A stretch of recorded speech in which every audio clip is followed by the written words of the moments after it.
Hello, my name is Benjamin Hart. I'm an American attorney and the Managing Director of Integrity Legal here in Bangkok, Thailand.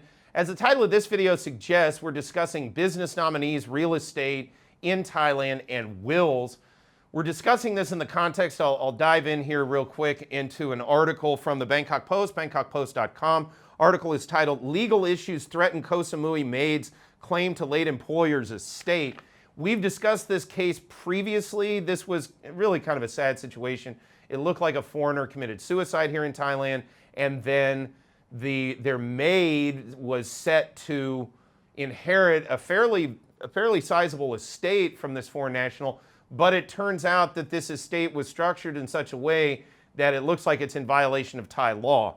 Quoting directly, Nut Walai Pupongta, the trusted housemaid of a French businesswoman who committed suicide in Koh Samui on April 29th, might not be able to inherit 100 million baht in assets from her former employer, as police have found the deceased illegally ran businesses and owned luxury villas via nominees.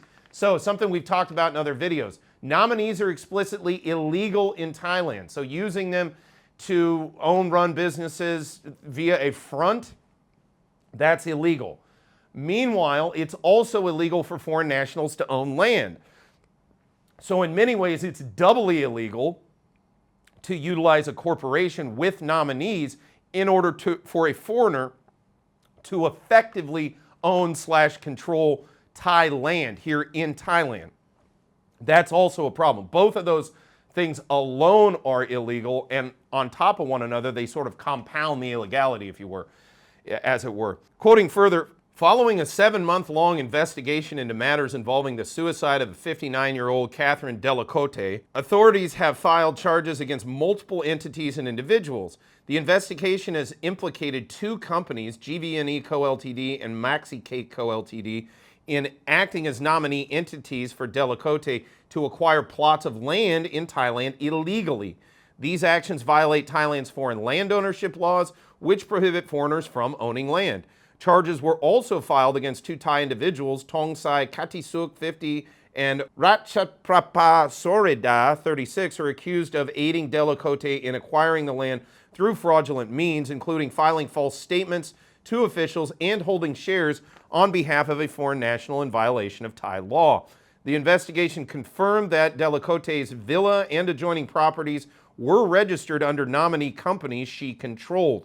Authorities suspect the involvement of a law firm in facilitating the formation of these companies, which will be further investigated. Yeah, we've discussed this in other videos. They've shut down and raided law firms here in Thailand over this kind of stuff. The point of this video, though, more to the point, I should say, this is effectively unraveling the deceased's will, is what's really going on here. Is they're coming in and saying, look, these structures were set up illegally. The property that was held within these structures was effectively acquired illegally. So we're looking at unraveling them, effectively dissolving them, I would presume. And then the legal execution department here in Thailand will come in, seize it, and place it up for auction, I imagine, if it all goes through the due process that it likely will go through in the forthcoming months.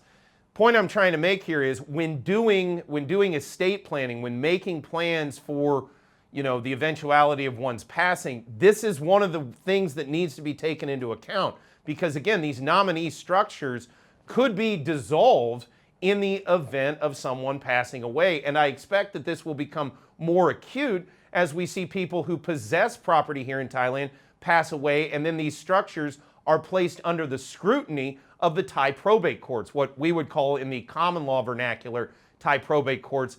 Thai law calls that, or the civil law sort of vernacular calls that succession, but whatever. I mean, just, tomato, tomato. But what we would call the probate court, they're going to scrutinize this stuff. So as more and more people pass away who have these sort of illegal structures set up, it stands to reason that more and more of them are going to be subject to scrutiny, possible dissolution, and then you don't actually end up passing along what you intended to pass along.